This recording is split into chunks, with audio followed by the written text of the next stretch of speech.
सियासत तो इज्जत के लिए किया जाता है और माजरत के साथ इस वक्त वफाक में ना इज्जत दिया जाता है और ना ही सियासत किया जा रहा है। वो लेजिस्लेशन पहले कैबिनेट से पास हो, पहले प्रिंट हो जाए, पहले फ्लोर पे आ जाए वोट होने के लिए और उसके बाद मुझे एक कॉपी दिया जाए कि ये जरा पढ़े और वोट डाले। नॉट लेट अलोन हमारा जो मुस्लिम लीग का और पाकिस्तान पीपुल्स पार्टी का मुआहदा हुआ उसका खिलाफ वर्जी हो रहा है। हमने उस एग्रीमेंट में तय किया कि जो चारों सूबों का PSDP है वो हम पाकिस्तान पीपुल्स पार्टी और मुस्लिम लीग मिलकर बनाएंगे। और ये जो मंसूबा है इसका अप्रूवल तब हुआ था जब मैं मसरूफ था 26th अमेंडमेंट का जदोजहद कर रहा था। पीछे इसको अप्रूवल दिया गया, वो भी मेरे पार्टी के मेंबरान के साथ ऑन द रिकॉर्ड एतराज़ात के बाद। जिस तरीके से हुकूमत आगे बढ़ रही है वो तो इस पर कंसेंसस नामुमकिन होता जा रहा है। अस्सलाम वालेकुम, मैं हूं अलीना फारूक शेख। सबसे पहले बात करते हैं बिलावल भुट्टो जरदारी की आज की जाने वाली गैर रस्मी गुफ्तगू की, जिसमें उन्होंने विफाक से शिकायतों के अंबार लगा दिए। बिलावल कहते हैं कि विफाक में ना इज्जत दी जाती है ना सियासत की जाती है। नून लीग पीपल्स पार्टी के साथ मुआहदे की खिलाफ वर्जी कर रही है। ये भी कहा कि दहशतगर्दी के मामले पर हुकूमत के इकदामात नाकाफ़ी हैं। अवाम अमली इकदामात देखना चाहती है जो इस वक्त उनको होते हुए नज़र नहीं आ रहे। उन्होंने नेशनल एक्शन प्लान 2.0 की बात भी की। आगे चलकर जो कानून साजी हुई है उसके ऊपर भी उन्होंने अदम एतमाद का इजहार किया। खासकर वो जो कनाल्स का एक मामला है उसके ऊपर PSDP के मामले के ऊपर बड़ा एतराज़ उठाया और ये कहा कि कानून साजी पर एतमाद में नहीं लिया जाता हुकूमत की तरफ से अपने इत्तेहादियों को। ये भी कहा कि जुडिशल कमीशन से उन्होंने अपना नाम एहतजाजन वापस लिया। वजह क्या थी, एहतजाज किस बात का, इसकी डिटेल्स में तो नहीं गए, लेकिन ये ज़रूर कहा कि तरमीम के वक्त की गई जो वादे थे हुकूमत के उससे हुकूमत पीछे हट गई। ये भी बिलावल ने कहा कि जो इंटरनेट पर पाबंदी या VPN से मुतल्लिक कार्रवाई हो रही है इसके ऊपर कि हुकूमत में जो लोग ये फैसले कर रहे हैं उनको ना तो इंटरनेट की समझ है ना वो इस्तेमाल करते हैं। अगर हमसे मुशावरत की जाती, जो कि नहीं की गई, तो हम बताते इनको कि टेक्नोलॉजी और टेक शोबे की अहमियत कितनी है। हुकूमत अपनी पॉलिसियाँ जो है वो बना रही है अगर टेक के अंदर, तो इनकी पॉलिसीज़ से एक्चुअली नुकसान हो रहा है। और भी बड़ी बातें की हैं बिलावल ने, लेकिन जमा खातिर कि ये तमाम तर शिकायत और शिकवे उस वक्त किए जा रहे हैं हुकूमत से जहां पाकिस्तान तहरीक इंसाफ ने 24 नवंबर को एक फ़ैसला कुन एहतजाज का ऐलान कर रखा है। और बिलावल साहब की ये बात सामने आना कि वो भी कहीं ना कहीं हुकूमत से उसकी शिकायतें हैं, क्या मानी रखता है, क्या अहमियत रखता है, इसको कैसे ताबीर किया जाना चाहिए? क्या कोई इसका मतलब नहीं, ये रिवायती बात है या ये किसी और चीज़ की सरसराहट है? तमाम तर सवालात अपने तजियाकारों के सामने रखेंगे, जिसके लिए बुनियादी सवाल कुछ यूँ कि क्या अहमियत है बिलावल के बयान की। हमें ज्वाइन करें इस डिस्कशन के लिए महमूद सरफराज साहिबा, शहजाद इकबाल साहब, इरशाद भट्टी साहब और मज़हर अब्बास साहब भी हमारे साथ मौजूद हैं। इरशाद भट्टी साहब, आप सबसे पहले कहिएगा, आज जो बिलावल साहब बात कर रहे हैं आपको उसमें क्या झलक नज़र आती है और क्या अहमियत है उसकी? मैडम शेख, इतनी बेबसी, इतना बेबस तो मैं भी नहीं हूँ, इतनी बेचारगी, इतना बेचारा तो मैं भी नहीं हूँ, इतने गिले और इतने शिकवे तो मुझे भी हुकूमत से नहीं है। इतनी बेवफाइयाँ हो गई बिलावल भुट्टो के साथ और हमें पता ही नहीं चला। इतनी नाराज़गियाँ हो गई, ये पल भर में क्या माजरा हो गया, जंगल का जंगल हरा हो गया। और अब तो मुझे ऐसा लग रहा है मैडम शेख कि अभी बिलावल भुट्टो कहीं बैठकर इस्तीफ़ा तैयार कर रहे होंगे और एक पूरा, बल्कि 2 पेज का एक पूरा नोट तैयार हो रहा होगा कि इस हुकूमत के साथ हमने नहीं बैठना, बस बहुत हो गया, अब हम हुकूमत से अलहदा होने वाले हैं। और मज़े की बात सुनिए मैडम शेख कि बिलावल भुट्टो और इमरान खान में कोई फ़र्क नहीं नज़र आया। इमरान खान तो चलो हाथ नहीं मिलाना चाहते, बात नहीं करना चाहते, या इधर वाले इमरान खान से बात नहीं करना चाहते हुकूमत वाले, तो वो ज़रा अखबारी बयान, तकरीरें, गैर रस्मी गुफ्तगू। बिलावल ने भी वही रास्ता अपनाया है, यानी कोई टेलीफोन करके, शहबाज शरीफ साहब का नंबर तो उनके पास होगा, टेलीफोन करके सारी बातें कर लेते, उनसे बात आगे बढ़ा लेते और शहबाज शरीफ साहब को फ़ोन कर लेते या उन खुद मिल लेते। इसे कहते हैं मैडम शेख कि हुकूमत में भी होना और अपोजिशन भी खुद करना। इसे कहते हैं मैडम शेख कि जब कुछ लेना हो, कुछ मनवाना हो तो हल्की ढोलकी पर नाराज़गी का इजहार करते रहना।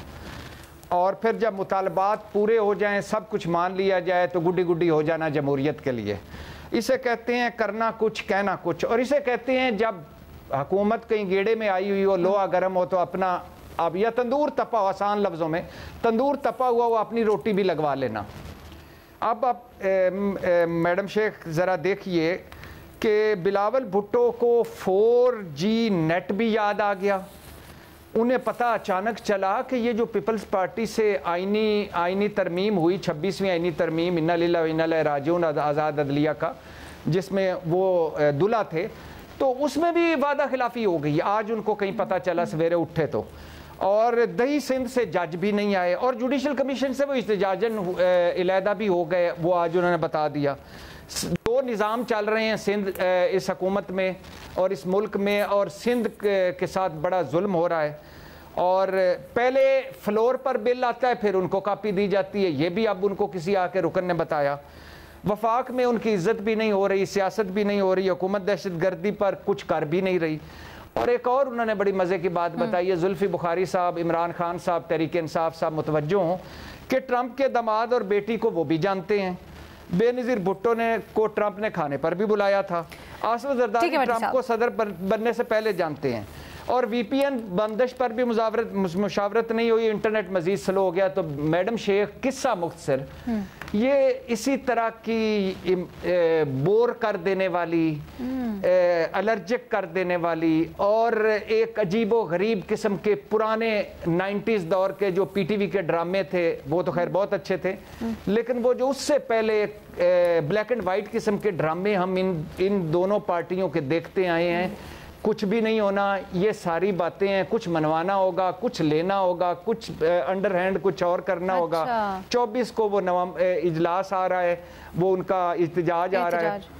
तो इन्होंने कहा कि हुकूमत ज़रा घेरे में है, तो मैं भी ज़रा हल्की ढोलकी पर बता दूं, बिलावल इनकलाबी, बाप मफामती। ठीक है। बिलावल दिन को तकरीरें, बाप रात को सारा कुछ जो रफू करते हैं, जो ये कपड़े कुपड़े फाड़ते हैं, वो सारा आके सी सू देते हैं। तो कुछ भी नहीं है। और बिलावल अब तक भूल चुके होंगे। मुफ्ती मुनीब साहब का एक दिन मैं कोई बयान पढ़ रहा था कि शुरू में बिलावल भुट्टो जो थे, उनको अंकल तकरीर लिख कर देते थे। फिर एक दिन कहीं मैंने पढ़ा कि जब वो तकरीर करते थे या गुफ्तगू करते थे शुरू के दिनों में, तो पहले कापियाँ बनती थी, नोट्स बनते थे, दोस्तों में तकसीम होते थे, वो खड़े हो जाते थे और रिहर्सल करते थे। खैर अब तो उनको ज़रूरत ही नहीं रही। तो ये उसी तरह की एक आई गई चीज़ है, इस पर क्या टाइम वेस्ट करना। तो वैसे भट्टी साहब, इसमें तो कोई मसला नहीं है, अगर वो अपनी स्पीच को अच्छा करने के लिए कोई प्रैक्टिस करे तो मेरे ख्याल इसमें कबाहत नहीं है। लेकिन ये वाली बात महमल के पास लेके चलते हैं आगे। महमल, क्या वाकई में जिस तरह भट्टी साहब कह रहे हैं कि वही पुरानी स्ट्रैटेजी, कुछ ज़रा हुकूमत अगर से मनवाना होगा या कुछ लेना देना होगा, इसलिए बात करें, कहानी क्या है? देखिए रीना, पहली चीज़ तो ये है कि इसका PTI की जो 24 नवंबर की कॉल है, ये उससे कोई लेना देना नहीं है। क्योंकि ऐसी बात नहीं है कि पीपल्स पार्टी के जो तहफ़्फ़ुज़ात इस हुकूमत से रिलेटेड रहे हैं, कोलिशन गवर्नमेंट है, उसके अंदर उनके कई चीज़ों पे तहफ़्फ़ुज़ात रहे हैं, और वो पब्लिकली भी उन्होंने बात की है, प्राइवेटली भी बात की। ऐसा नहीं है कि उन्होंने हुकूमत के साथ वो चीज़ें पहले शेयर नहीं की। तो बयान की अहमियत बिल्कुल है, क्योंकि आपको मालूम है कि ये हुकूमत पीपल्स पार्टी के नंबर्स के बगैर तो नहीं बन सकती थी, तो पीपल्स पार्टी के नंबर्स के साथ ही चल रही है। बेशक वो काबीना के अंदर नहीं है, लेकिन जो पीपल्स पार्टी बातें कर रही है, पीपल्स पार्टी की बातों में बिल्कुल वजन भी है और अहमियत भी है। देखिए, एक तो जो उनके पुराने तहफ़्फ़ुज़ात जो पहले भी वो काफ़ी दफ़ा उस पर बात भी हो चुकी है, सिंध के वज़ीर आला बात कर सके, यानी कि वो सूबाई वसाइल हों, NFC हो, क्लाइमेट फंड्स की डिस्ट्रीब्यूशन हो। अभी भी आपको मालूम है कि शहबाज शरीफ साहब जब बाकू गए थे, उस पर भी बात हुई है इस कॉन्फ्रेंस के अंदर भी, तो क्लाइमेट फंड्स की डिस्ट्रीब्यूशन उसके ऊपर।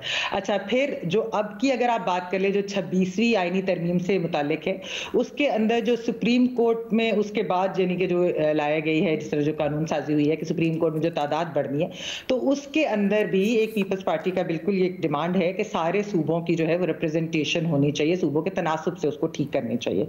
आईनी बेंचेस के अंदर भी यही था कि आप दूसरे सूबों के भी लोग हों, वो तो खैर उस तरह हो भी गया। तो ये एक तो ये सारी चीज़ें। अच्छा, दूसरी चीज अलीना, वो है सियासी।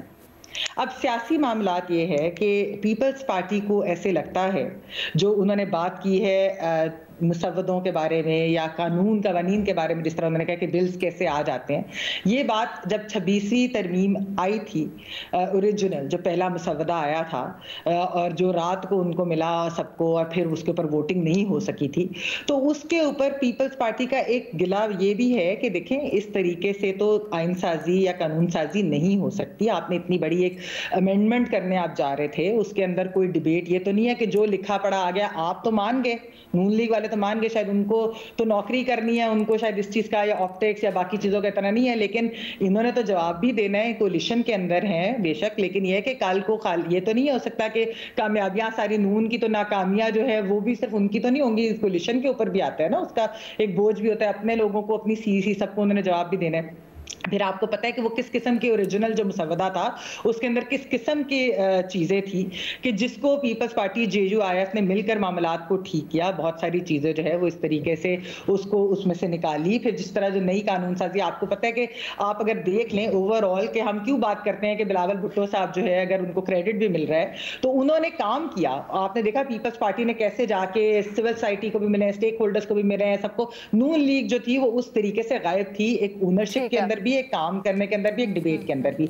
तो बेसिकली उनको ये लगता है कि इस तरह से तो कवानीन या कानून साजी नहीं हो सकती, हमें मिल बैठकर और मुशावरत। अच्छा प्राइवेटाइजेशन हो उसके ऊपर कोई मुशावरत नहीं। फिर पंजाब के अंदर पीपल्स पार्टी ने एक उनकी थी डिमांड, पहले भी इस पे बात हो चुकी है कि वो कहते हैं कि आपके साथ हम हुकूमत में बैठे हुए हैं, हम वफाक में भी पंजाब में भी, तो हमारे जिस तरह जो काम होते हैं अगर कोई DC और DPO जो हमारे इलाके हैं उसके अंदर ये वाली चीज भी करे। अच्छा फिर अलीना एक और चीज जो मैं आपको वैसे बताती चलूं, एक पीपल्स पार्टी की एक और शिकायत की है, वो ये है कि नून लीग क्या करती है, जैसे मैंने आपको बताया कि अगर पीपल्स पार्टी कोई डिबेट करती है, कोई बात करती है कि जी ये इस तरह नहीं होना चाहिए, मुशावरत, यानी कि देखिए कोलिशन गवर्नमेंट है, मैंने कहा मुशावरत ही चलनी चाहिए।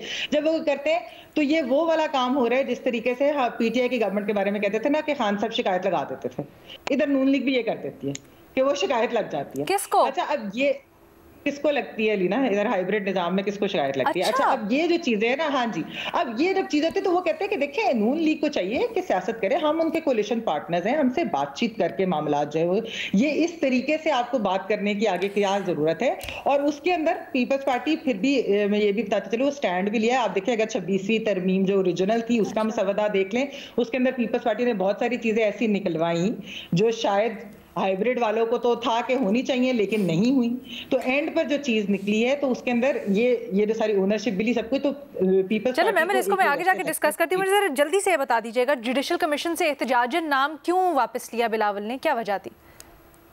अलीना मैं बता तो रही हूँ कि नून लीग जो है वादे तो कर देती है लेकिन फिर ये कि वो जिस तरह उन्होंने भी कहा कि वो फिर पूरे नहीं करते, यानी कि अगर तादाद के ऊपर बात हो रही है कि सिंध की भी रिप्रेजेंटेशन होनी चाहिए, अच्छा, बाकी बात की होनी चाहिए, तो इस तरह की जो चीजें हैं ये भी सामने फिर आती है। तो इस चीज के ऊपर पीपल्स पार्टी की जेन्युइन ग्रीवेंसेस हैं कि ये कुछ तो नून लीग को अगर कोलिशन पार्टनर्स हैं हम आपकी, लेकिन शहजाद क्या ये ग्रीवेंसेस जेन्युइन है पीपल्स पार्टी की? क्योंकि एक तरफ तो वो कहते हैं ना, आज भी दोहराया उन्होंने कि हम सिर्फ मॉरल सपोर्ट के लिए हुकूमत ट्रेजरी बेंचेस पे बैठे हैं, हुकूमत के साथ है, हम शराकतदार नहीं है, लेकिन उसके बाद फिर इस तरह के गिले शिकवे भी करते हैं। ऑल्सो क्या ये जो इस वक्त बातें हो रही हैं या बिलावल खुलकर सामने आए हैं, इसका ताल्लुक या इसको जोड़ा जा सकता है 24 नवंबर की एहतजाज की कॉल से या नहीं? बहुत शुक्रिया अलीना। बिलावल भुट्टो ज़रदारी साहब के तहफ़्फ़ुज़ात हो सकते हैं, हो सकता है जो हुकूमत हो उनके इंटरेस्ट को हर्ट कर रही हो, पीपल्स पार्टी के इंटरेस्ट को हर्ट कर रही हो या फिर सिंध के इंटरेस्ट को हर्ट कर रही हो जहाँ पे उनकी हुकूमत हो। लेकिन मैं बिलावल भुट्टो ज़रदारी साहब के इस बयान को कोई अहमियत नहीं दूंगा, क्योंकि इस वक्त जो निज़ाम है वो उसका हिस्सा है, वो इस निज़ाम को फुली सपोर्ट कर रहे हैं। इस कानून साजी को हुए हुए और आईनी अमेंडमेंट को हुए हुए अभी चंद दिन ही गुजरे हैं और सब ने देखा है कि ये आईनी तरमीम कैसे हुई है। माजी की जो तरमीम थी 18वीं तरमीम, उससे इसका दूर दूर तक मुकाबला नहीं है। अख्तर मेंगल साहब कह चुके हैं कि हमारे लोगों को अगवा किया गया था। फैसल वावडा ये कह रहे थे कि अगर ये नहीं आते लोग सपोर्ट में फजल रहमान साहब, तो डिक्की में और गाड़ी में लोग बैठे हुए थे जो आके वोट देते। फजल रहमान साहब जिन्होंने इस तरमीम को वोट दिया, उन्होंने ये कहा कि अगर हम इस मजबूरी में ये वोट ना देते तो जो ओरिजिनल ड्राफ्ट था जिसका भी मैंने ने जिक्र किया, उससे ज्यादा बुरा कानून और उससे ज्यादा बुरी तरमीम पास होती। तो जो कुछ हुआ है ये पार्ट एंड पार्सल है। आज जुडिशरी का जो हाल है जिसको कमजोर किया गया वो हम सबके सामने है। ये नहीं पता आज हमें कि मीशा शफी साहिबा का केस भी जो है वो भी आईनी बेंच सुन रहा है, एनवायरमेंटल का केस हो वो भी आईनी बेंच सुन रहा है, टैक्सेशन का केस हो तो जजेस को पता नहीं होता कि ये कहाँ जा रहा है मामला। तो इस जो कुछ हुआ है इसमें बिलावल भुट्टो साहब बराबर के शरीक है, बल्कि उन्होंने तो लीड किया था इस 26वीं तरमीम को। वो कहते हैं कि सियासत इज्जत के लिए की जाती है और ना हुकूमत सियासत कर रही है, वफाकी हुकूमत ना इज्जत दी जा रही है। तो इज्जत क्या सिर्फ इन्हीं दो जमातों का हक है? दूसरी जमातें भी हैं, अभी मैंने आपको नाम दिया, फजल रहमान साहब शिकवा कर रहे हैं, मेंगल साहब शिकवा कर रहे हैं, उन सबकी भी इज्जत है, मीडिया की इज्जत है, सिविल सोसाइटी की इज्जत है, लॉयर्स की इज्जत है। जब पहले वो सेशन बुलाया गया था, जिस वक्त किसी ने ड्राफ्ट नहीं देखा गया था, उस वक्त पूरी कोशिश की गई थी फजल रहमान साहब को मनाने की, वो मान जाते तो बिल उस दिन पास हो जाता। ये हकीकत है, आपको भी पता है, मुझे भी पता है। सिर्फ उस वक्त सिर्फ नून लीग ने अपने एमएनए और सेनेटर्स को रोक के नहीं रखा था, पीपल्स पार्टी ने भी अपने सेनेटर्स और एमएनएस को कहीं नहीं जाने दिया था। यानी कि पूरा इंटेंट था कि वो कानून पास करवाया जाए, वो नहीं हुआ। और उसके बाद हमने बिलावल साहब की अपीयरेंसेस देखी हैं टीवी चैनल्स पे, लॉयर्स फोरम पर, उससे पहले वो नहीं जाके एड्रेस कर रहे थे और वो कानून पास हो जाता अगर फजल रहमान साहब उस दिन सपोर्ट कर देते उसको। तो ये मेरे ख्याल से कहना कि बिल नहीं दिखाया जाता, ये शिकवा हमारा तो उनसे हो सकता है, उनका नहीं हो सकता। फिर उसके बाद आपने देखा 17 से 34 जजेस कर दिए गए। उस बिल का आपको पता था? आप बाखबर सहाफी हैं, किसी मीडिया को नहीं पता था। 4:30 बजे पता चला, एक दिन पहले शोज होते रहे, हुकूमती रहनुमा को नहीं पता था किसी को। वो सब यही कह रहे थे कि शायद वो एंटी टेररिज्म एक्ट जो है वो पास हो जाएगा, जजेस की तादाद जो है 17 से 22 हो जाएगी। किसी को नहीं पता था 17 से 34 हो जाएगी। तो उस वक्त तो आपने ये नहीं शिकवा किया किसी से उठ के पार्लियामेंट में कि ये बिल आपने हमें नहीं दिखाया, कैबिनेट से कब पास हो गया, हमसे शेयर करते। आप कहते ना फ्लोर ऑफ द हाउस उस वक्त एहतजाज करते हैं उसमें कि बिल नहीं दिखाया, आपने तो वोट किया उसको, आपने तो सपोर्ट किया उसको। तो मेरे ख्याल से अब ये आकर कहना, कहीं पे हो सकता है उनकी पार्टी का इंटरेस्ट हो, उनके सूबे के उनकी सूबे हुए तो इंटरेस्ट हो उसका, उसको आके बिल्कुल वो उस पर शिकवा करें। लेकिन जितनी उनके अलावा उन्होंने चीजें गिनवाई है, जेसीपी का भी आपने जिक्र किया, जेसीपी में वो नहीं थे तो उनके नुमाइंदे तो थे। उनके नुमाइंदे ने क्या पोजीशन ली? वही ली जो कि लॉ मिनिस्टर ने ली, जो कि नून लीग के हैं। 7-5 से आईनी बेंचेस बने तो वही पोजीशन थी। अगर वो चाहते खुद वॉकआउट कर रहे थे, पोजीशन मुख्तलिफ होती तो रिजल्ट आज जेसीपी का मुख्तलिफ होता। वीपीएन की बात कर रहे हैं, इंटरनेट की बात कर रहे हैं, ये अलीना आज का मामला है, 2 दिन पहले हुआ है, 1 हफ्ता पहले हुआ है। इलेक्शन के दिन बंद था इंटरनेट, किसी ने कुछ नहीं कहा। उस वक्त से हम देख रहे हैं कि इंटरनेट को थ्रॉटल किया जा रहा है, फायरवॉल का जिक्र है। मैंने तो नहीं सुना बिलावल साहब का इसमें भी एक स्टेटमेंट। आज अगर कोई और इंटरेस्ट उनका हर्ट हो रहा है तो उनको ये बात भी याद आ रही है।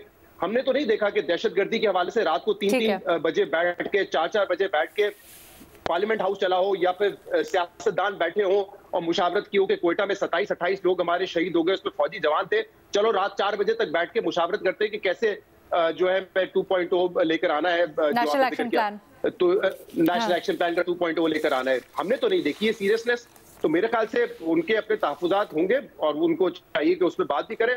लेकिन मैं माजरत के साथ उनके बयान को ज्यादा अहमियत नहीं देता, क्योंकि इस वक्त जो भी हो रहा है he is part and parcel of it. ठीक है, मजहर अब्बास साहब, आपकी क्या राय है इसके ऊपर? देखिए अलीना, काश बिलावल भुट्टो या पीपल्स पार्टी पोजीशन लेती जब 90 रोज़ के बग़ैर किसी वारंट के गिरफ्तारी वाले कानून बना था। काश बिलावल भुट्टो और पीपल्स पार्टी पोजीशन लेती जब बिल्कुल सेक्शन 144 टाइप का एक कानून बनाया गया इस्लामाबाद के लिए। काश बिलावल भुट्टो और पाकिस्तान पीपल्स पार्टी पोजीशन लेती जब जो 3 साल से 5 साल की मुद्दत की गई। काश बिलावल भुट्टो, इसलिए कि मुझे या आपको तो ये पता ही नहीं कि PMLN से मुआहिदा क्या हुआ था। बताएं, यहाँ हम सारे 4-5 लोग हैं, हम में से किसी को पता है कि मुआहिदा क्या है PMLN और पीपल्स पार्टी का? तो वो कौन से मुआहिदे हैं जो आपने PMLN से किए थे, और वो कौन से मुआहिदे हैं जिनकी खिलाफ वर्जी हो रही है? बताएं 26वीं आईनी तरमीम में एग्जैक्ट क्या पोजीशंस थी। उसके बाद जो कानून बना, फिर 90 रोज़ वाला जो कानून बना कि 90 रोज़ में जो बग़ैर किसी वारंट के गिरफ़्तारी की जा सकती है, रखा जा सकता है, उस पर आपने क्या पोजीशंस ली पीपल्स पार्टी ने? तो हमें तो बिल्कुल ब्लैंक है ना। आज आप ये कह रहे हैं कि मुआहिदों की खिलाफ वर्जी हो रही है, तो जिस मुआहिदे का आवाम को पता ही नहीं है, उसमें मुझे क्या पता कि कौन से मुआहिदे की खिलाफ वर्जी हो रही है, कौन से वादों की खिलाफ वर्जी हो रही है। जब तक लोगों ने, मुझे तो नहीं असेंबली में कोई तकारीर ऐसी याद है कि ये सारी तकारीर की गई होंगी कि जी ये इन चीज़ों की खिलाफ वर्जी हो रही है। तो मेरे ख़्याल में ऐन मुमकिन है कि ये कोई प्रेशर टैक्टिस हो, ऐन मुमकिन है कि ये जो चीज़ है कोई डेवलपमेंट फ़ंड्स के हवाले से मामलात हों। क्योंकि सिर्फ एक बयान आया है, उस बयान पे हम गुफ्तगू कर रहे हैं। ना मुझे पता है, आई डोंट नो कि शहजाद या महमल या भट्टी साहब को किसी को ये पता हो कि हाँ पीपल्स पार्टी और नून लीग के दरमियान कोई तहरीरी मुआहदा हुआ है और उस तहरीरी मुआहदे के नतीजे में ये सारी चीज़ें हुई हैं। अब 26वीं आईनी तरमीम में जिन चीज़ों की बात हो रही है वो तो मौलाना फजल रहमान भी कह रहे हैं कि हमने निकाली हैं, वो तो PTI भी कह रही है हमने निकलवाई हैं ये चीज़ें। तो पहले तो ट्रांसपेरेंसी होनी चाहिए ना। पहले तो मुझे बताएं बिलावल भुट्टो कि एग्जैक्टली क्या ये कोई तहरीरी मुआहदा था नून लीग के साथ? अगर तहरीरी था तो उस तहरीरी मुआहदे को पब्लिक किया जाए ताकि लोग उस पर अपना इनपुट दे सकें कि आपने मुआहदा सही किया था नहीं किया था। क्या अभी काश बिलावल भुट्टो इस पर भी कहते हैं कि जो अनलॉफुल या ये सेक्शन 144 की जिस तरह अडियाला के बाहर से जो गिरफ्तारी हुई थी, अडियाला बाहर अनलॉफुल असेंबली लिखा हुआ है सेक्शन 144 में। बताएं ये कि क्या वो अनलॉफुल असेंबली थी? वो 4 लोग वहाँ खड़े गुफ्तगू कर रहे हैं, आपने उठा के गिरफ्तार कर लिया। तो जो ट्रैक रिकॉर्ड पिछले इस गवर्नमेंट का चला आ रहा है ह्यूमन राइट्स के हवाले से, क्या कोई पोजीशंस कहीं हमें नज़र आई हैं कि कोई पोजीशंस ली हों डिफरेंट? तो मुझे लगता है कि कोई इंटरनल डिस्प्यूट्स हो सकते हैं, कोई प्रेशर्स हो सकते हैं, कोई डेवलपमेंट फंड्स के हवाले से चीज़ें हो सकती हैं, लेकिन मुझे ये कोई ऐसा थ्रेटनिंग वो नहीं लग रहा कि जी अगर ये चीज़ें नहीं हुई तो कल पीपल्स पार्टी इस इतिहाद से निकल आएगी। ठीक है, मैं कुछ ऐड करना चाह रही हूँ। देखिए लीना, 2-3 चीज़ें हैं। पहली चीज़ तो ये है कि ये हमें मालूम है कि एक हाइब्रिड निज़ाम के अंदर जो है पॉलिटिशियंस की स्पेस अनफॉर्चुनेटली बहुत ज़्यादा एक लिमिटेड हो चुकी है। लेकिन आपको याद है कि जब पिछली PDM गवर्नमेंट भी थी उसके अंदर भी इधर मैंने बात भी की थी कि उस वक्त भी बिलावल भुट्टो साहब आई थिंक वो अकेले थे कि जिन्होंने ये बात की थी कि सिविलियंस का मिलिट्री कोर्ट्स में ट्रायल नहीं होना चाहिए, उसके ऊपर बात की गई थी, यानी कि उन्होंने ये पॉइंट रेस किया था। अच्छा, अभी भी मैं आपको ये बताती चलूँ, जहाँ मैंने जिस तरह बात की कि जो शिकायत जाती हैं या पहले मुसव्वदे के ऊपर जो पूरी निगोसिएशन हुई और फिर सारा कुछ, तो उसके अंदर एक गिला भी वहां से ये आया कि जो ये मिलिट्री से रिलेटेड चीजें थी वो 26वीं तरमीम के अंदर पीपल्स पार्टी ने निकलवाई हैं, यानी कि इस तरह की भी बात हुई। अच्छा, दूसरी चीज अलीना ये है कि ओवरऑल अगर आप देखें तो पीपल्स पार्टी जो है उन्होंने वो ये यहाँ पर ये कोई धमकी या मेज या उस तरीके का ये बयान नहीं है कि वो कोई गवर्नमेंट छोड़ के जा रहे हैं, क्योंकि आपको पता है कि ये जो कोलिशन भी हुई थी ये कोई एक दूसरे की मोहब्बत में तो नहीं हुई थी। ये पीपल्स पार्टी और नून लीग की कोई मोहब्बत की वजह से तो नहीं हुई थी, ये तो एक मजबूरी के तहत हुई थी क्योंकि PTI हुकूमत बनाने को तैयार नहीं थी पीपल्स पार्टी के साथ, और जिस तरीके से बाकी सारे मामला हुए। तो इस सारे के अंदर जो है पीपल्स पार्टी जहां तक जो चीजें कर सकती है इस लिमिटेड स्पेस के अंदर, उनको ये लगता है कि वो ये कर रहे हैं। मैरिज ऑफ कन्वीनियंस ठीक है, वो बात समझ आ गई आपकी, लेकिन जब आप ये कहती हैं कि गिला ये किया जाता है मुक्तदरा की तरफ से पीपल्स पार्टी से के 26वीं आईनी तरमीम में से चीज़ें निकलवाई, लेकिन उसके बाद जो लेजिस्लेशन हुई है, जैसे हमने भी यहाँ पर बात की एंटी टेररिज्म एक्ट में चेंजेस, एंटी टेररिज्म एक्ट में चेंजेस, बिल्कुल ये मीडिया को ये खामोशी से एक चीज़ हुई और पार्टी के अंदर भी बहुत सारे लोगों को नहीं, लेकिन जो लीडरशिप थी, लीडरशिप तक ये बात जो थी उन्हें मालूम था कि ये चीज़ आने वाली है। तो इसका तो मतलब है ना कि वो लीडरशिप ने इसको छुपा के रखा, फिर इसका मतलब उनकी लीडरशिप को पता था तो दूसरी पार्टीज की भी उतनी ही इज्जत होनी चाहिए। मैं वैसे बता रही हूं, मानते हैं कि वफाक में इज्जत हो, लेजिस्लेशन शेयर की जाए तो फिर हर जमात से शेयर करनी चाहिए। मैं तो शहजाद आपको खबर दे रही हूँ, मैं तो आपको वो वाली बात बता रही हूँ। वो तो आई एम श्योर उनको तो पता ही होगा, इसमें तो कोई डिस्प्यूट ही नहीं है मेरे ख्याल से कि बिलावल साहब को नहीं पता होगा इसके बारे में। तो फिर इससे एक कदम आगे चलना चाहिए ना। तो फिर ये अजम्पशन के पीपल्स पार्टी बहुत गुडी टू शूज है और बिल्कुल वो सीधे तरीके से अपनी स्पेस का, और नून लीग बहुत ही खराब पार्टी है, वो शिकायतें भी जाके लगाती है, ये तो फिर तासुर दुरुस्त ना हुआ ना। आप बात खराब या गुडी टू शूज होने की बात नहीं है। देखिए जैसे मैंने आपको कहा कि एक हाइब्रिड निजाम है, 2018 से चल रहा है। एक जमहूरियत की जो ट्रांजिशन हो रही थी जो 2008 के बाद से फिर 2013 में हुई थी, वो उस ट्रांजिशन को रोका गया, एक हाइब्रिड निजाम मुसल्लत किया गया। अब जिस नहज पर हम पहुंच चुके हैं उसके अंदर एक्चुअली पॉलिटिशियंस की स्पेस बहुत कम है, तो उनको लगता है कि हम उस लिमिटेड स्पेस के अंदर कर रहे हैं। हाँ, ये बिल्कुल जिस तरह हम जर्नलिस्ट हैं, हम एनालिस्ट हैं, हमारा बिल्कुल ये गिला बनता है कि आपने पूरी की पूरी जमहूरियत जो है आपने हाइब्रिड के हवाले कर बैठती। पूरा का पूरा निजाम आप लोग हाइब्रिड के हवाले करते। जब तक ये हाइब्रिड रोल बैक नहीं होगा, और उसके अंदर मैं इसीलिए बार बार आपको याद है लीना, मैं इस शो में भी बार बार कहती हूँ, वो रियलिस्टिक हो ना हो, लेकिन जब तक पीटीआई इन जमातों के साथ नहीं बैठेगी, जब तक ये सारी जमातें इकट्ठी नहीं बैठेंगी, ये कोई इकट्ठा स्टैंड नहीं लेंगे, अगर ये सिर्फ इसलिए कि हम अपनी बारियों का इंतजार करते रहे, तो कभी हाइब्रिड निजाम जो है वो रोल बैक नहीं होगा। मैम, इट्स वेरी इंटरेस्टिंग कि आपने ये बात की है, आप साथ बिठाने की बात कर रही हैं, लेकिन पाकिस्तान तहरीक इंसाफ गियर अप कर रही है एहतजाज के लिए। जरा इसके ऊपर बात करते हैं, एक छोटी सी ब्रेक लेते हैं, वापस आते हैं। Welcome back. 24 नवंबर को पाकिस्तान तहरीक इंसाफ ने ऐलान किया है कि वो अपनी फैसला कुन डू और डाई एहतजाजी मार्च करेगी।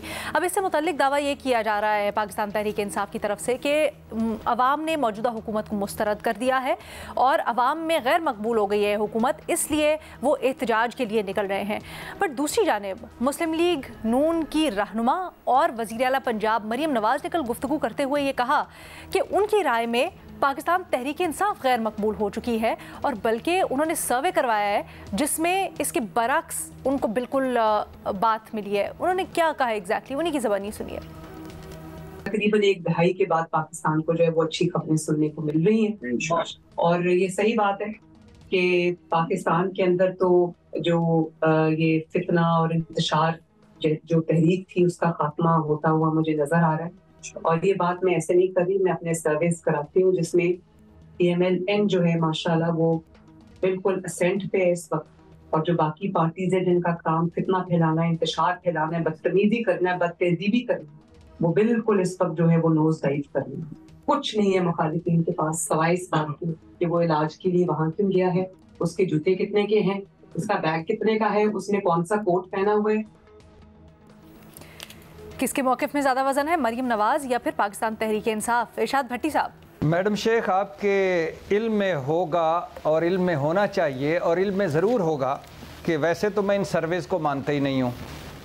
90% सर्वे जो होते हैं वो जाली होते हैं, डेस्क वर्क होते हैं, एजेंडा बेस होते हैं, पैसे लेकर किसी ख़ास मकसद के लिए कराए जाते हैं। दिलचस्प है, आप 90% पे आ गए। जी मैं आ गया, क्योंकि उसमें से कुछ ऐसे सर्वे हैं जो मैंने भी करवाए, आगे चल के बताऊंगा, वो 10% में है। और 3000 बंदे 11 करोड़ के पाकिस्तान को रिप्रेजेंट कर रहे होते हैं अक्सर सर्वेज में। लेकिन चूंकि मामला मरियम नवाज़ साहबा का है, मामला दुख्तरे महबूब कायद का है, तो लिहाजा आज मैं इस पे बात ज़रूर करूँगा। और मैं बताता चलूँ कि एक सर्वे मैंने भी करवाया, इसके मुताबिक मैं इस वक्त पाकिस्तान का नहीं पूरी दुनिया में सबसे मशहूर और मारूफ तज्जियाकार हूँ। अच्छा। वो कि मेरा पैसा काफ़ी लग गया इसमें। 940 बंदों को अपने गांव के 3 महलों में जाकर उनकी राय मालूम करना और फिर वापस इस्लामाबाद आकर उसको सोशल मीडिया पे जाना बहुत बड़ा काम है, वो मैंने कर लिया है। ये उस 10% में है जो असली हैं। अच्छा, एक सर्वे और भी आया था इलेक्शन से पहले कि नवाज शरीफ साहब घर बैठे मकबूल हो गए और इमरान खान जेल में बैठे गैर मकबूल हो गए, लेकिन फिर 8 फरवरी 2024 आया और फिर वो सर्वे पता नहीं कहाँ चला गया।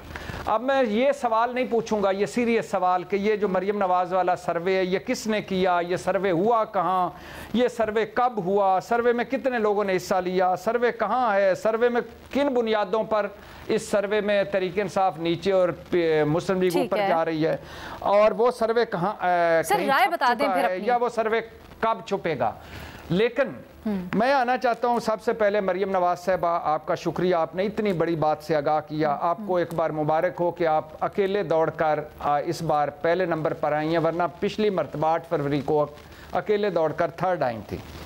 मैडम शेख, वैसे ये भी मैं नहीं पूछना चाहता कि ये तरीके इंतशार या ये तरीके फितना कौन है, और यही वो ज़बान है जिसके जवाब में जब रद्द अमल आता है तो फिर बात लंदन में मुकदमों तक पहुंचती है। इसी ज़बान को रोकना चाहिए। और मैडम शेख, अब 2 सवाल है मेरे आखिर पे। ये सर्वे हुआ कहाँ है, स्विट्ज़रलैंड में या बरतानिया में, मतलब जनेवा में या लंदन में? और मुझे तो जनेवा में लगता है, क्योंकि मैंने खुद अपनी खूबसूरत आंखों से देखा है मैडम शेख कि 3 अफराद पर मुश्तमिल जम्मे गफ़ीर जो था, मरियम नवाज़ और नवाज शरीफ साहब का एक बैनर पकड़कर जो इस्तकबाल कर रहा था, वो यकीनन इसी सर्वे का एक हिस्सा था। और बाकी जो होंगे वो इस सर्वे में नवाज शरीफ साहब होंगे, मरियम औरंगजेब साहबा होंगी। चले सर, आपका पॉइंट आ गया। आपके ना मेरे पास आपके लिए 2-4 सवाल और भी है। मैं चाहती हूँ पहले, क्योंकि मुख्तसर हमारे पास वक्त है, बाकी तज्जियाकारों को बुनियादी सवाल पर जवाब देने का वक्त दे दे, फिर मैं आपके पास वापस आती हूँ। एक छोटी सी बात कह दूँ, आपकी राय का बिल्कुल एहतराम, लेकिन ये प्रूवन फैक्ट है कि जो सर्वेज होते हैं इनका बाकायदा एक तरीका कार है, ये एक साइंटिफिक स्टडी है। अंदाजे एरर मार्जिन इसके अंदर होते हैं, अंदाजों के अंदर वो गलत या सही हो सकते हैं, लेकिन ये बिल्कुल एक प्रूवन से, आप नहीं करना चाहें वो आपकी बात है सर, मैं आपकी राय का एहतराम करती हूँ। महमल किसकी राय में ज़्यादा वजन है, मरियम या फिर तहरीक? देखिए लीना, मुझे तो वैसे इस चीज़ के अंदर दोनों की राय में ज़्यादा वजन नहीं नज़र आ रहा, क्योंकि पहली चीज़ तो ये है कि जो एक मकबूलियत होती है किसी भी हुकूमत की, वो ओवरनाइट जो है वो इस तरीके से बदल नहीं सकती। हमने देखा है कि एक पीटीआई की जो है वो बिल्कुल एक पॉपुलैरिटी है, उनकी एक मकबूलियत है, और ये भी हमने देखा कि इस तरह के जो इलेक्शंस थे उसके अंदर जो वोट है वो नैरेटिव पे, यानी बयानिए के ऊपर मिला। वो कोई इसलिए नहीं मिला कि आपकी परफॉर्मेंस अच्छी थी या आपकी डिलीवरी अच्छी थी या आपकी गवर्नेंस अच्छी थी, वो मिला था एक पीटीआई का पूरा, इमरान खान साहब ने एक बयानिया बनाया था, फिर उसके बाद हमने देखा कि वो साइफर से शुरू हुआ और पता नहीं कहाँ चला गया, फिर खैर 9th में भी हुआ, बहुत सारी चीजें। तो ये जो चीज है कि ये कहना कि शायद अब जो है नून लीग ऊपर आ रही है और पीटीआई नीचे जा रही है, मेरा नहीं ख्याल कि ये सही है। हाँ, ये अभी जिस तरह से नून लीग जो है वो काम कर रही है, मरियम नवाज साहबा की गवर्नमेंट जो काफी चीजों में काम कर रही है, तो उससे अगर इसी तरह चलता रहा, 5 साल हुकूमत ने अपनी मुद्दत पूरी की, तो फिर जो है प्रोजेक्ट्स अगर पूरे हुए, सारा कुछ इसी तरीके से चलता रहा, तो फिर शायद ये चीज हो सकती है, और वो फिर हमें अगले इलेक्शंस के अंदर जो है वो शायद नजर आए। लेकिन अभी आपको ऐसा नहीं लगता? लेकिन दूसरी तरफ अलीना, जहां तक पीटीआई की बात है ना, देखें अब पीटीआई के भी लोगों की एक चीज, कल खैर शहजाद ने इसके ऊपर बड़ा अच्छा तज्जिया दिया ओवरऑल जो पीटीआई की इस तहरीक के ऊपर, लेकिन ये जरूर है कि देखें पीटीआई के लोग भी, अवाम भी उस तरीके से वो हुकूमत को मुस्तरद करने की वजह से सामने आने की बात नहीं है। बात यह कि उनको भी एक सवाल जरूर होगा कि व्हाट नेक्स्ट। खान साहब जेल के अंदर है, क्या खान साहब जेल से आपको निकलते हुए नजर आ रहे हैं? अगर खान साहब जेल से नहीं निकलते और लीडरशिप जो है, बेशक उन्होंने कह भी दिया कि सारी लीडरशिप आ जाए, इस तरह वही लीड करे, लेकिन लीडरशिप हमने देखा है कि वो अवाम के ऊपर रिलाई करती है, खुद सामने आती नहीं है। जो एक चीज होती है, देखें ना, इवन अगर आप 9th में, अच्छा, इस दफा कहा जा रहा है कि लीडरशिप भी इसमें हिस्सा लेगी, किस हद तक इसके ऊपर अमली तौर पर अमल होगा? फिर मुतज़ाद इत्तलात भी आ रही हैं कि क्या लीडरशिप भी खुश है या नहीं है इस फैसले से। बहुत सारे सवालात हैं। अगर एक ब्रेक की इजाज़त दें, वापस आते हैं, इसके ऊपर मजीद बात करते हैं, अपने बुनियादी सवाल पर भी, और फिर हमारे जहनों में एहतजाज से मुतल्लिक भी सवाल है। After break. मरियम कहती हैं उनके सर्वे के मुताबिक तहरीक इंसाफ का ग्राफ नीचे जा रहा है, नून लीग का ग्राफ ऊपर आ रहा है, लेकिन तहरीक इंसाफ इससे बिल्कुल मुख्तलिफ कहती है और एहतजाज का ऐलान कर दिया है। मज़ा साहब, क्या राय है आपकी? देखिए, बड़ी अच्छी बात है अगर मरियम नवाज साहिबा का सर्वे के मुताबिक मुस्लिम लीग नून का ग्राफ ऊपर जा रहा है और तहरीक इंसाफ का ग्राफ नीचे आ रहा है, तो लोकल बॉडीज़ इलेक्शन करवा दें पंजाब में। बैरोमीटर क्या होता है? किसी की कामयाबी, नाकामी, किसी की मकबूलियत और गैर मकबूलियत का बैरोमीटर क्या होता है डेमोक्रेसी में? अक्टूबर में होने थे ना लोकल बॉडीज़ इलेक्शन, क्यों पोस्टपोन किए गए? चलें उस वक्त पोस्टपोन हो गए, जो भी रीज़न है, अब अगले चलें मार्च में करवा दें, आप ऐलान कर दें इसके साथ ही कि लोकल बॉडीज़ इलेक्शन मार्च 2025 में होंगे, तो पता चल जाएगा। अगर मुस्लिम लीग नून की कामयाबी होगी तो सब ये कहेंगे कि तहरीक इंसाफ गैर मकबूल हो गई है, और अगर तहरीक इंसाफ की कामयाबी होगी तो मुस्लिम लीग नून को और मरियम नवाज साहिबा को इसे तस्लीम करना चाहिए। और क्या तहरीक इंसाफ का ये दावा कि हुकूमत को मुस्तरद कर दिया अवाम ने, इसमें कोई वजन है? नहीं, देखिए, मैं तो बैरोमीटर की बात कर रहा हूँ। एक डेमोक्रेसी में बैरोमीटर क्या होता है किसी की मकबूलियत और गैर मकबूलियत का? इलेक्शंस ही होते हैं ना। तो आप ओवर ड्यू हैं इस वक्त इलेक्शन। इलेक्शन कमीशन ने अक्टूबर में इलेक्शन कराने का ऐलान किया था, नहीं हुए। अब हम नवंबर में आ गए। आप ऐलान करें मरियम नवाज साहिबा के इलेक्शन हम लोकल बॉडीज पंजाब में करवा रहे हैं फरवरी या मार्च में, तो दूध का दूध पानी का पानी हो जाएगा कि किसके। बिल्कुल सही है शहजाद। अलीना, मुझे नहीं पता कौन सा सर्वे करवाया मरियम नवाज साहिबा ने, लेकिन हमने इलेक्शन 2024 से पहले भी इसी किस्म की बात सुनी थी, दावे सुने थे कि सिंपल मेजॉरिटी तो छोड़े, 2/3 मेजॉरिटी हम टारगेट कर रहे हैं। जो सर्वेज थे, जो कंपनीज हैं वो करवाती हैं, उनके सर्वेज भी गलत साबित हुए। कोई ये प्रेडिक्ट नहीं कर रहा था कि बल्ले के निशान के बाद और दीगर जो मुश्किलात थी उसमें पीटीआई आउट परफॉर्म करेगी नून लीग को। लेकिन नून लीग के दावे तो अपनी जगह पे थे ना कि इलेक्शन के दिन भी नवाज शरीफ साहब ने कहा मुझे जो है सिंपल मेजोरिटी चाहिए, आप निकले वोट दें। एक दिन पहले इश्तेहारात छप गए थे, चौथी मरतबा वजीर आजम नवाज शरीफ, तो वो सर्वेज भी कहाँ गए फिर आप? क्यों जरूरत पड़ी इस इलेक्शन में आपको फॉर्म 47 से हुकूमत में आने की? तो मुझे नहीं पता कौन सी सर्विस की वो बात करिए। बहरहाल उस वक्त भी जो अंदाजे लगाए गए थे वो गलत साबित हुए, और इस वक्त जो है अभी तो ऑब्वियसली 8-9 माह हुए हैं, बहुत कुछ अच्छे इनिशिएटिव लिए मरीम नवाज साहबा ने। अब देखते हैं कि वो मुकम्मल होते हैं, उसके क्या असरात आते हैं, लेकिन अभी इट्स टू अर्ली टू से कि वो उनकी जो परफॉर्मेंस है वो कहाँ जाएगी। बहरहाल कुछ अच्छे इनिशिएटिव उनके जरूर हैं, लेकिन मैं एक और चीज पे बात करना चाहता हूँ कि देखिए इस वक्त भी नून लीग नहीं लगता कि अपनी सियासत से सीखी है, खासतौर पर शरीफ फैमिली जो है, बाकायदा एक अवाम और उनके दरमियान एक डिस्कनेक्ट नजर आता है। वो कहते हैं ना कि डिवोर्स फ्रॉम द रियलिटी। मतलब इस वक्त जो पूरे मुल्क में सबसे बड़ा मसला वो क्या है? स्मॉग का है ना, जिसमें हम सब कह रहे हैं कि बच्चे हों बूढ़े हों वो खास तौर पे मुतासर हो रहे हैं। डॉक्टर्स तो आके कह रहे हैं कि आप क्या सवाल कर रहे हैं, 4-5 साल तो आपकी उम्रें ऑलरेडी कम हो चुकी है जो कुछ हुआ है। अब इसमें हर हुकूमत, ये नहीं कि उनकी 9 महीने की हुकूमत इसकी जिम्मेदार है, लेकिन जब आप ये ऐलान करते हैं कि ये आफत ज़दा, आप इसको डिक्लेयर करते हैं, जब आप कहते हैं कि हमने लॉकडाउन लगा दिया है, एक इमरजेंसी की सूरत हाल है, तो फिर आपको काम करके दिखाने की जरूरत है। अब हो सकता है कि उनका जो है एक बीमारी का मसला, वो जाती है अपना इलाज करवाती, उनका पैसा है, उनके डॉक्टर है, उनकी मर्जी वो जहां से करवाए, मैं इस चीज पर कोई एतराज नहीं करता हूं, ना कभी मैंने मार्टी में किया है। लेकिन आप एनवायरमेंट की मिनिस्टर को लेके जाएंगी साथ में, चीफ सेक्रेटरी आपके साथ होंगे, कोई बताने वाला है? कोई राइट ऑफ इंफॉर्मेशन के तहत ही पूछते हैं कि आप लोगों का वहां पे क्या काम था? आप अपनी फैमिली के साथ जब आप इलाज के लिए जाते हैं, बीमार होते हैं, फैमिली आपके साथ होती है, why would you take the senior minister? Chief secretary आप क्यों लेके जाएंगे? और फिर आप आवाम से तवक्को करते हैं, आप अपनी काबीना से, अपनी एडमिनिस्ट्रेशन से तवक्को करते हैं कि वो जो है इस मसले का हल ढूंढेगी। तो ये डिस्कनेक्ट मुझे समझ नहीं आता है। देखिए माजी में ये होता था कि लोग देखते थे कि उनका जो लीडर हो ना वो उनसे सुपीरियर नजर आए, वो अच्छा दिखता हो, अच्छा लिबास पहनता हो, पैसा हो, ताकत हो, पावर हो, लेकिन अब ऐसा नहीं है। अब ऐसा नहीं है, ये रियलिटी का जमाना है, ये सोशल मीडिया का जमाना है। और जिस तरह के हालात वैसे लोग चाहते हैं कि रिलेटेबल हो, हमारे जैसा बिल्कुल हो। अच्छा, हम सबके जहनों में कल एक सवाल था शहजाद, आप से भी बार बार हमने पूछा, आप भी यही सवाल करना चाह रहे थे। आज भट्टी साहब हमारे साथ हैं, जरा जल्दी से उनसे पूछ लेते हैं क्योंकि टाइम हमारे पास ऑलमोस्ट खत्म हो चुका है। भट्टी साहब प्लीज एज मुख्तसर एज पॉसिबल। सिर्फ मुकम्मल करना चाह रहा था जी शहजाद, ये माजी में भी हम जब ये तनकीद करते थे और ये जो अपनी जगह बनाई, इमरान खान ने अपनी जगह बनाई, जो इनरोड्स बनाए वो इन्हीं चीजों की वजह से थे, लेकिन उससे भी अभी तक कुछ नहीं सीखा ऐसा लगता है। ठीक है। जहां तक पीटीआई की बात है, कल मैंने इस पर तवील से बात की। देखिए पीटीआई का तो भी कोई आपको लीडरशिप नजर नहीं आ रही है। उनके पीटीआई का हो सकता है कि उनकी लीडरशिप की वजह से ग्राफ भी नीचे गया हो, लेकिन सवाल ये कि इमरान खान का ग्राफ नीचे गया या नहीं गया है, वो इस वक्त जेल में, उसके हवाले से कुछ एसेस नहीं किया जा सकता। बाकी पीटीआई का तो आपको पता है ना कोई स्ट्रेटेजी है। ठीक है। और जब तक अच्छा यही मैं चाह रही थी, भट्टी साहब के पास अंदर की बातें होती हैं, जल्दी से पूछ लेते हैं भट्टी साहब से। भट्टी साहब, हमारा कल सबका यही सवाल था और हम अंदाजे लगा रहे थे या खबरों की जो आसपास से आ रही थी उसकी बुनियाद पर, लेकिन सवाल ये है कि तहरीके इंसाफ को इस वक्त 24 नवंबर फैसला कुन एहतजाज की जरूरत क्यों पेश आई? बहुत सारी वजूहत है मैडम शेख, चूँकि टाइम थोड़ा है तो मैं मुख्तसर करके बताता हूँ। एक बात तो ये है कि खुदा के लिए अब यानी अभी भी आपको पाकिस्तान तहरीक इंसाफ की मकबूलियत चाहिए। अभी भी आपको ये इन लोगों के ना होने से ये फ़र्क पड़ता है कि मुस्लिम लीग नून ऊपर जा रही है और तहरीक इंसाफ नीचे आ रही है। कोई खुदा का खौफ होना चाहिए मरीम नवाज साहबा और बाकी सारे हम नवाओं। अब मैडम शेख 3 वजूहत हैं। वजह यह है कि पाकिस्तान तहरीक इंसाफ आपको पता है कि मुज़ाकरात में बैक डोर पर लगी हुई थी और इंगेज किया जा रहा था, वो ख़त्म हो गया।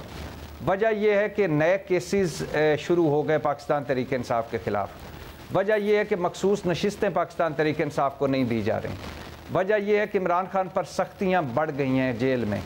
और वजह यह है कि पाकिस्तान तहरीक इंसाफ को लगता है कि उनमें से बड़ी मेहनत करके कोई फॉरवर्ड ब्लॉक बनाया जा रहा है और हो सकता है अगले दिनों में कोई एक ब्लॉक सामने आ जाए और पाकिस्तान तहरीक इंसाफ को इंगेजमेंट में रख कर तो तोड़ा जा रहा है अंदर से। अच्छा। और वजह यह है कि इमरान खान साहब कह रहे हैं कि इस लीड करें सारे, और जो नहीं करते वो घर बैठे। लेकिन सर ये कैसे इनको पता है कि इसका हल एहतजाज ही है और कोई और स्ट्रैटेजी नहीं? ये भी अच्छा सवाल है, लेकिन मैडम शेख मैंने भी यही सवाल पूछा, उन्होंने कहा कि हम इसके अलावा करें क्या, बताएं क्या करें? बैठ के बात हम जी बैठ कर बात, एंगेजमेंट की कोशिश। किससे? सर अभी जैसे हमने यहाँ पर एक किया फॉर वन, सियासतदानों से, सियासी लीडरान से? ये झूठ बोलते हैं, कोई इनसे बात करने को तैयार नहीं पाकिस्तान तहरीक इंसाफ से। ठीक है। और ना कोई इस पोजीशन में है कि वो बात कर सके। सर, इस चीज़ के ऊपर क्या तहरीक इंसाफ ने सोचे, अगर एहतजाज कामयाब नहीं होता तो क्या सूरत हाल होगी फिर? जी, एक उसके बाद एक नया इस्तेजाज, नई तारीख, उसके बाद अगली नई तारीख। तो फैसला कौन क्या है सर फिर इसमें? कुछ ये हर इज्तिजाज ही फैसला कुन चलता आ रहा है। ये तो एक लफ्ज़ है और एक वर्ड है कि इमरान खान साहब ने कहा ये फैसला कुन है, इसके बाद भी कॉल हो सकती है। वैसे आपने हमें बताया था कल परसों कि कुछ खुश नहीं है जो पार्टी के अंदर लीडरान हैं खान साहब की एहतजाज की कॉल से, सुन रहे हैं कि उनको कायल करने की कोशिश हो रही है, कॉल वापस ले लें, ऐसा है? जी मैडम शेख, अब पाकिस्तान तहरीक इंसाफ समझती है कि ये ब्रूटस हैं, ये रॉन्ग नंबर है और यही वो हैं। और इस वक्त आपको ज़हन में होना चाहिए, एक है रपोश और जो बाहर बैठे हैं इनकलाबी, जो रपोश हैं और बाहर बैठे हैं।